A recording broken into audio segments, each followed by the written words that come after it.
Welcome students. अगर आपने अभी तक इस चैनल को सब्सक्राइब नहीं किया है तो जल्द से जल्द सब्सक्राइब कीजिए और साथ ही में जो बेल आइकन है उस पर क्लिक कर दीजिए ताकि जब भी हम न्यू वीडियो अपलोड करें आप तक नोटिफिकेशन पहुंच जाए।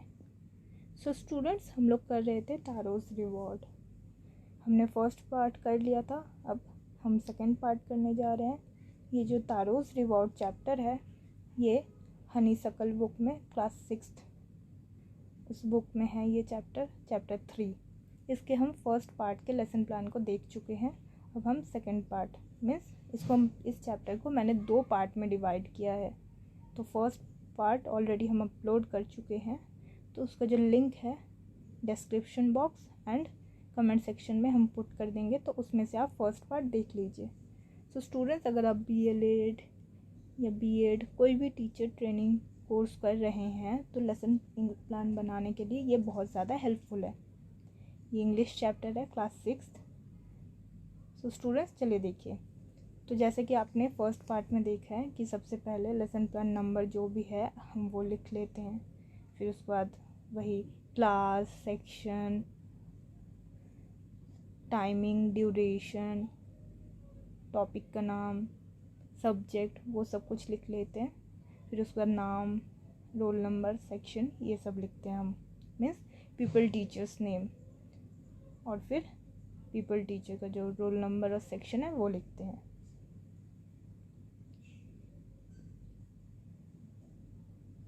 वो सब अब जनरल जो इंट्रोडक्शन है वो आप फर्स्ट पार्ट में देख लीजिए, एज इट इज़ आप सेकेंड पार्ट में करेंगे। आपकी कॉलेज या यूनिवर्सिटी में अगर उसको थोड़ा आगे पीछे किया गया है तो आप आगे पीछे अपने हिसाब से लिख लीजिए। तो चलिए देखते हैं सेकंड पार्ट। तो सबसे पहले वैसे ही फर्स्ट पार्ट की तरह पहले general objective to enable the students to read English passage loudly with correct pronunciation, stress, intonation and articulation. Means proper pronunciation के साथ, स्ट्रेस के साथ, इंटोनेशन के साथ बच्चे पढ़ने में एबल हो, इसीलिए ये हम लेसन प्लान बनाते हैं और उस हिसाब से हम चैप्टर को पढ़ाते हैं। To prepare them for silent reading, बच्चों को साइलेंट रीडिंग के लिए प्रिपेयर करते हैं। जैसा कि हम जानते हैं जो छोटे बच्चे होते हैं वो साइलेंट रीडिंग कहाँ कर पाते हैं।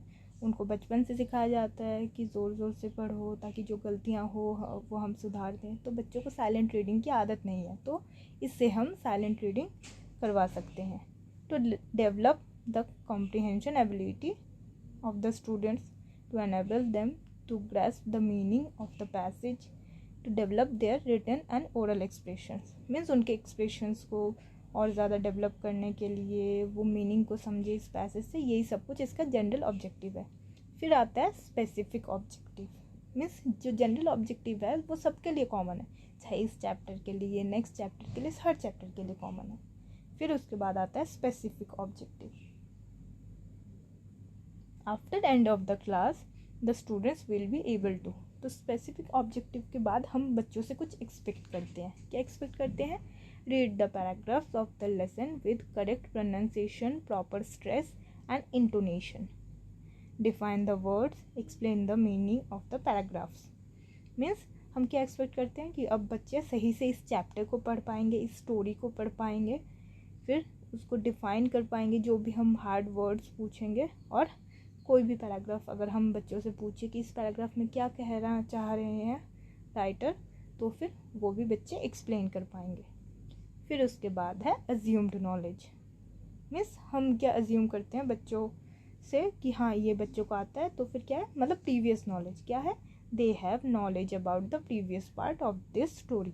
जैसे कि आप जानते हैं कि हम सेकेंड पार्ट को पढ़ा रहे हैं तारोज़ रिवॉर्ड चैप्टर के, तो इसलिए हम क्या एक्सपेक्ट करते हैं कि इसका जो फर्स्ट पार्ट है या प्रीवियस पार्ट है वो बच्चे अच्छे से जानते हैं, क्योंकि हम उस चैप्टर के हाफ पार्ट को पढ़ा चुके हैं ऑलरेडी। तो फिर हम बच्चों से यही एक्सपेक्ट करते हैं कि वो जानते हैं। फिर टीचिंग एड। तो टीचिंग एड में मैंने क्या यूज़ किया है?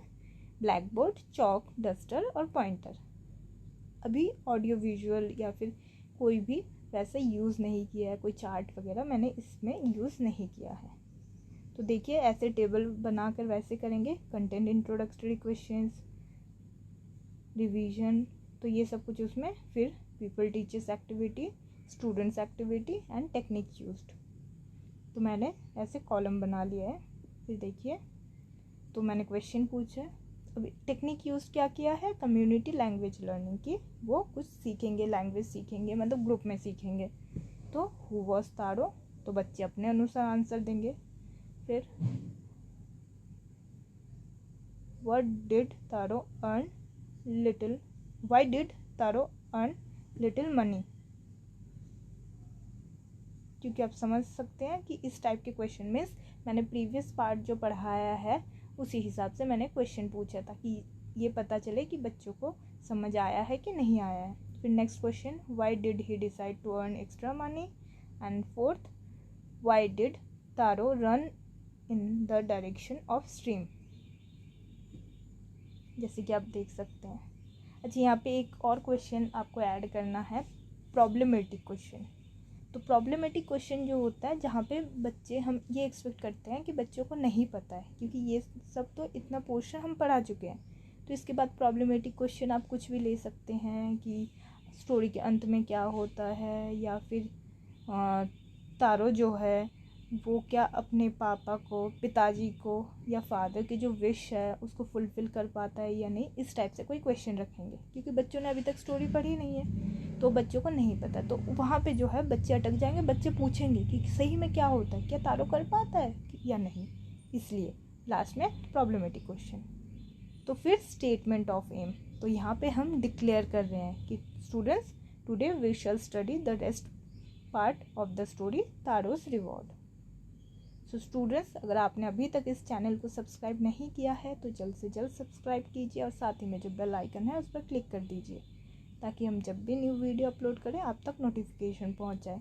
और इस पार्ट के जो फर्स्ट पार्ट है वो, उसका जो लिंक है वो डिस्क्रिप्शन बॉक्स और कमेंट सेक्शन में हमने पुट कर दिया, वहाँ से आप फर्स्ट पार्ट को देख लीजिए, और ये जो है सेकेंड और लास्ट पार्ट। फिर उसके बाद देखिए वही टेबल।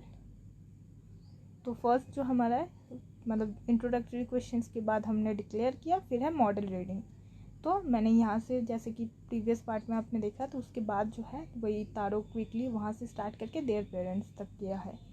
तो people teacher read the paragraphs with proper pronunciation, pause, stress and intonation. जो पीपल टीचर है मीन्स आप जो है छात्राध्यापक या छात्राध्यापिका, वो आप प्रॉपरली उसको पढ़ेंगे। और स्टूडेंट्स उस वक्त क्या करेंगे, students will listen the teacher carefully and attentively, means जो स्टूडेंट्स है वो अच्छे से टीचर को सुनेंगे। फिर उसके बाद करेंगे इमिटेशन रीडिंग। इमिटेशन रीडिंग के बाद क्या, उस वक्त क्या होता है कि आपने जो पढ़ लिया है तो अब क्या बच्चों से पढ़वाना है उस चैप्टर को। जितना भी पार्ट आपने पढ़ा है वो बच्चों से आप पढ़ाएंगे, और बच्चे उस हिसाब से करेंगे कि आप जिस भी बच्चे का नाम लेंगे वो बच्चा पढ़ेगा। फिर प्रोनाउंसिएशन ड्रिल। अब आपने पढ़ तो चुके हैं बट कहीं ना कहीं बच्चे अटकेंगे, किसी वर्ड में फंसेंगे, तो फिर उस वर्ड को आप समझाएंगे। तो डेमोन्स्ट्रेशन मेथड मीन्स आप बच्चों से या तो मीनिंग निकलवाइए, या फिर आसपास के जो भी एग्जाम्पल्स होंगे वो सब लेकर आप बच्चों को वो सब कुछ, जो भी गलतियां बच्चे कर रहे हैं वो सही करवाएंगे। फिर वर्ड स्टडी। तो मैंने कुछ वर्ड्स लिया है जो मुझे लगा कि बच्चों के लिए थोड़ा हार्ड है, बच्चों को मीनिंग नहीं पता है, तो उस हिसाब से देखिए पहले डिफ़िकल्ट वर्ड जो भी है लिखा है, फिर उसके बाद मीनिंग लिखा है कि उसका क्या मीनिंग हो सकता है, फिर नेम ऑफ द मेथड, कौन से मेथड से मैंने बच्चों को समझाया है वो यूज़ किया, फिर उसका यूज़ कैसे कर सकते हैं वो दिखाया। अच्छा स्टूडेंट्स, मैंने पिक्चर का भी यूज़ किया था, जैसे कि आप सेकेंड उसमें देखिए पिक्चर, जैसे कि मैंने उसमें लिखा नहीं है कि कौन कौन से साधन यूज़ किए गए हैं, तो उसमें आप पिक्चर वाला भी ऐड कर सकते हैं, जो मुझे लगता है कि बच्चों ने पिक्चर को नहीं देखा है, तो इसलिए मैंने पिक्चर की पिक्चर दिखाई थी बच्चों को। फिर उसके बाद है एक्सप्लेनेशन ऑफ द पैराग्राफ। तो अब जो है आपने खुद रीडिंग पढ़ लिया है, बच्चों से पढ़वा लिया, अब आप अपने हिसाब से कहानी को बता रहे हैं कि उस कहानी में क्या क्या है, अपनी लैंग्वेज में, मतलब इंग्लिश में। अगर आप चाहते हैं कि बच्चे इंग्लिश सीखे तो आप इंग्लिश में कहानी सुनाइए, या फिर कहीं पे अगर आपको लगता है कि बच्चों को हिंदी में समझाने की ज़रूरत है तो आप हिंदी में समझाइए, और बच्चे उसको अच्छे से सुनेंगे। तो यहाँ पे एक्सप्लेनेशन मेथड यूज़ किया गया कि आप बच्चों को कहानी एक्सप्लेन कर रहे हैं। फिर है कॉम्प्रिहेंशन क्वेश्चंस। तो फिर जब आपने समझा दिया तो क्वेश्चन आंसर मेथड के थ्रू आप क्वेश्चंस पूछेंगे कि बच्चों ने कुछ समझा कि नहीं समझा है, वो भी तो आपको देखना ज़रूरी है ना। ये ना हो कि आपने रीडिंग पढ़ लिया, बच्चों से पढ़वा दिया, आपने बता दिया, बच्चों ने कुछ सुना ही नहीं। इसलिए कॉम्प्रिहेंशन क्वेश्चंस करते हैं ताकि बच्चों को समझ आया कि नहीं आया वो हम समझ सकें। फिर है साइलेंट रीडिंग, जो हम कह रहे थे कि वहाँ पे जो लिखा हुआ था ना कि बच्चों को साइलेंट रीडिंग के लिए प्रिपेयर करना, तो ऐसे ही कि बच्चों को आप कहेंगे कि जो भी आज हमने पढ़ा है तो आप चुपचाप अपने बुक को देखिए और उसमें पढ़िए कि I want pin of silence. तो इसलिए कोई आवाज़ नहीं करेगा, चुपचाप अपनी बुक को देखेगा और पढ़ेगा। तो स्टूडेंट्स भी साइलेंटली पढ़ेंगे। फिर उसके बाद है रिकैप्चुलेशन। तो फिर अब आप बताएंगे कि पूरी स्टोरी को कि शुरू से, तो फिर स्टोरी में क्या है कि तारो जो था वो यंग वुड कटर था, तो ऐसे ऐसे करते करते तो ये स्टोरी जो है वो जापान से है, तो ये हुआ है वगैरह सब कुछ आप समझाएंगे। फिर है रिकरेंस क्वेश्चंस। फिर क्वेश्चन आंसर मेथड से फिर आप पूछेंगे बच्चों से कि किया नहीं किया, क्या किया, वो सब कुछ। मतलब आप जो भी क्वेश्चंस आपको लगता है कि इम्पोर्टेंट है, या फिर जो पोर्शन आपको लगता है कि बच्चों को आना चाहिए, जहाँ से क्वेश्चंस आ सकते हैं एग्ज़ाम में, या फिर जो इम्पोर्टेंट पार्ट है वो सब आप क्वेश्चंस पूछेंगे। फिर उसके बाद लास्ट जो है होम असाइनमेंट, कि होमवर्क देंगे बच्चों को। तो बच्चों को जब होमवर्क देंगे हमेशा ध्यान रखना है कि बच्चे उससे कुछ सीखे। ये नहीं कि बुक में से 4 क्वेश्चन उठा के दे दिया और बच्चे वहाँ गाइड यूज़ करके या नेट से आंसर निकाल ले। तो जैसे कि मैंने यूज़ किया, देखिए कि what do you want to do for your parents after growing up. कि जैसे यहाँ पे तारों ने क्या किया है कि अपने पापा के लिए, अपने फादर के विश के लिए इतनी मेहनत किया वगैरह, तो फिर आप बड़े होने के बाद आप क्या करना चाहते हैं अपने पेरेंट्स के लिए। तो बच्चे फिर इस चीज़ पर सोचेंगे कि सही में हम क्या करने चाहते हैं अपने पेरेंट्स के लिए, या हम क्या करेंगे। फिर उसके बाद why did the waterfall give Taro sake and others water. जो वाटरफॉल है उसने सिर्फ तारों को ही क्यों सेक दिया और बाकियों को सिर्फ पानी। तो इस पर भी बच्चे सोचेंगे कि हाँ सही में, जबकि पता है वो मैजिकल है, बट मैजिकल होने के बाद भी ये देखिए कि उसने तारों को सिर्फ क्यों दिया, बाकियों को क्यों नहीं दिया। तो इस पर बच्चे सोचेंगे। तो ऐसे जिसमें क्रिएटिविटी स्किल यूज़ हो, इस टाइप के होमवर्क के क्वेश्चंस देंगे। सिंपल वाले वो नहीं कि हाँ बस नेट से या फिर किसी और बुक से निकाल के वो बच्चे टेप दे कॉपी में, ऐसे नहीं। तो फिर क्या करेंगे बच्चे, ये जो होमवर्क है वो अपने नोटबुक में लिख लेंगे, और ये जो होमवर्क है आपको ब्लैक बोर्ड पर लिख कर देना है। क्योंकि जैसे कि आप जानते हैं क्लास 6 के बच्चे हैं तो इतना नहीं समझते हैं, स्पेलिंग में मिस्टेक करेंगे, तो इसलिए आप ब्लैक बोर्ड पर होमवर्क लिख कर दीजिए और उनको बोलिए कि नोटबुक पर वो लिख लें।